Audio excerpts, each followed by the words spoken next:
Kirsty Harkness is the entrepreneur behind Hark and Zander, a natural skincare company whose products are based on hemp oil. The former nurse is also the co-owner of a Marlborough vineyard and was the first in the country to get a licence to grow hemp as a cover crop between the vines. She joins me now. Well, welcome, Kirsty. Thank you. You look like you've been a bit of a serial entrepreneur. Can you tell us a bit about your former ventures? Oh, sure. I obviously started out my career as a nurse, but before that I was doing business school in the evenings, and I ran a little card making company when I was a teenager, and so I've always been interested in business.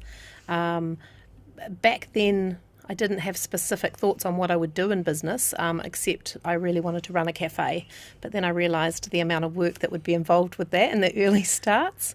So yeah, and once I'd done my nursing, I travelled with that and worked around the world, and that was a great foundation for me for everything I'm doing now.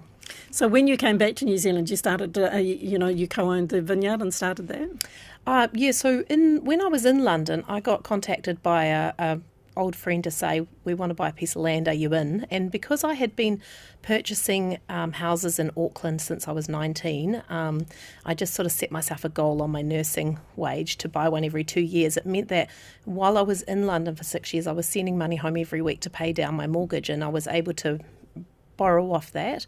But also while I was in London, I had started doing photography just as a hobby, but it went very well for me. I got well known for weddings there. So when I moved back to New Zealand, I started up Tiger, photography studio, photography agency it turned out to be. We had 3 photographers working for us, and that did me very well. That actually enabled me to take over management of the vineyard in 2009, and I ran those both together, but I sold Tiger just before lockdown. Last time MBR spoke with you was in 2019, and you just started planting out hemp as a cover crop around your vineyard. What did those trials show, and what did you go on to do with it? Oh yeah, that was really exciting actually. We did 4 years of research, and the main reason for doing that was we didn't want the hemp to compete with the grapes, because we already had a high value crop, but we were looking at the soil health side as well. So 4 years of research proved that it doesn't compete, so that's exciting. And when we released that research, which was just late last year, I got contacted by a couple of universities to see if I wanted to continue my study with them, which I had never actually contemplated. So I'm now doing my master's at Adelaide University on the cover crops within the vineyard with different blends, and now we're focusing on it to be around soil health. So we've got it spread across 4 different vineyards in Marlborough, and the police don't want us to tell you where it's all growing, but it really is just a harmless crop that is doing wonderful, wonderful things for the soil. So what do you do with the crop? So at the moment we're focusing on the soil health. So my master's is based on the carbon sequestration into the soil from, not obviously I don't plan to say that hemp is going to be the best, because the whole point is to find out which cover crop is the best. So we're measuring a whole lot of different treatments. But the initial thought was whether or not one day it would be a second crop for us, but that's built into showing how great it is for biodiversity within the vineyards and how great it is for soil health. So where did the idea for Hark and Zander come from? So I actually had really bad dermatitis on my skin, and I had to go to a skin specialist, and he said that I couldn't use any synthetics. I had to stop the shampoos, the perfumes, everything. So at the time I had just started looking into all the hemp, and I got some of our seeds and crushed them and used the oil on my skin. It was wonderful for my skin, except that it went rancid in the sun and it stunk to high heaven. So then I embarked on catching up with some friends who knew about oil blending, and they helped me blend it into an oil that was our first product, the hemp tonic face oil, which is still our number 1 seller. So how successful have sales been? So in the first 6 months, we launched just before lockdown, great timing, but then we were classed as a necessary business, so we were able to keep trading and people were purchasing on our website, and it was great. I have to say that last year things really did slow down, but it was a mixed bag, because I've been working, it takes me about 18 months to develop a new product because we have to do a lot of testing, obviously, especially since we're using natural products. We have to test it in the jars so that we know it's not going to go off because, without all those synthetics to keep it. And with releasing new products, I definitely found the sales for release were increasing, but the overall sales, when you think of the trajectory we were on at the beginning, had tapered off a bit.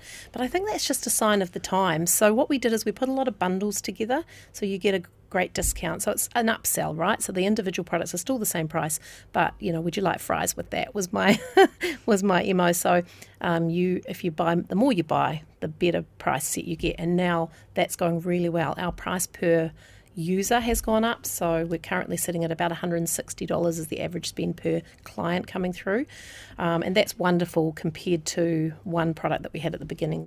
Do you have any scientific studies underway or anything like that? Because this is a natural skincare product. How do you sort of show how it works? Yeah, so when I started this, I didn't, to be honest, I didn't have a plan to develop a big company, but it just sort of grew and grew.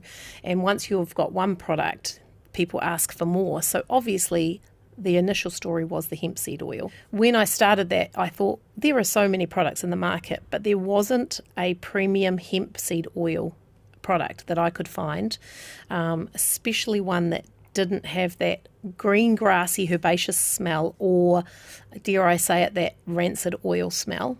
So it's been a long road to get the perfect mix for that one. And what's your export plan? So we've launched in Australia, and we've got our first brick and mortar store, a store called Torrance in Melbourne, have stocked us, and they're putting us online now as well. We did actually launch on Amazon, but that's a hard job, that one. We've had a distributor in Hong Kong order quite a bit of product. There are some rules internationally with the hemp that we have to be a little bit careful of, and we've had some companies come back to us and say, hey, can you take the hemp out of this, because it doesn't always have a positive connotation because people don't know a lot about the hemp. But if you do the research into the hemp as an ingredient, amazing, like it's just nature's wonder plant for the planet. But not only that, if we were to take the hemp out, then what's our story? It's like you said before, we're just another one in a long line of skincare. Yes, we're New Zealand made. That's incredible in itself. Yes, we're natural. Yes, we've got these incredible different ingredients. Like we work on the fact that we're using New Zealand botanicals and trying to tell other people's stories then as well. But the hemp has to be our niche. And I think that the world's waking up to hemp as well, because we're definitely getting more and more. I mean, we're getting thousands of hits on our site a month just from America alone, and obviously New Zealand and Australia as well. So the idea is to move into Australia in bigger depth before you look at other markets? Yeah, so we're in the Fernmark program, and they have told us to make sure that we can knuckle down and consolidate and strengthen our current national market first, and there's no way yet that we've taken over New Zealand. We're only 3 years in, so I suppose I see that if I can make it to the 5-year mark, which so far we're on a good trajectory to do, then we've got a lot more hope to then expand from a solid foundation as opposed to the towers my daughter builds and then pushes over. On that note, Kirsty, how do you've got a young child and you're still running the vineyard? How do you juggle everything? So my skill set I have seen over the years is to network and to lead and run an awesome team and bring great people together. I'm great at delegating, I do get my own nails dirty, but so Hark and Zander, the team there, they're running the ship. They're amazing. I'm in charge of product development, but really, I'm away a lot, and those guys seriously. So I can inspire them, I can lead them, give them vision, keep the energy levels up. I definitely noticed that if I am away for too long, then the effects are felt, and so I need to be there for my team, and the vineyard's exactly the same. We've expanded down there at the moment, so we're up to just under 100 hectares now. We've got over 1.5 million bottles a year that we produce of premium wine for New Zealand's premium wineries. It's really exciting, and you can't do any of this without a team. I mean, basically, it's not about me; it's about all the people that I have surrounded myself with to make all this happen. All right, well, thanks for your time, Kirsty Hartness. Thanks. For more content just like this and all the latest business and political news, head over to mbr.co.nz.